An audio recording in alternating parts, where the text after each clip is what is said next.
خانما خیلی جالبه، میگن ما جنگ رو دیدیم، تورم رو دیدیم، اختلاس رو دیدیم، نداری رو دیدیم، بی برگی رو دیدیم، بی آبی رو دیدیم، ولی رنگ شوهر رو ندیدیم.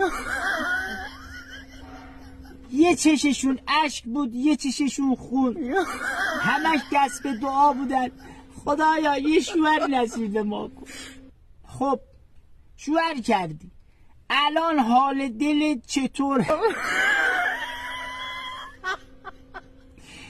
اون خدای احد و واحد اون بالا نشسته بعدی طوری که نمیخواست که هی بهش گیر دادی به من شوهر بده به من شوهر بده.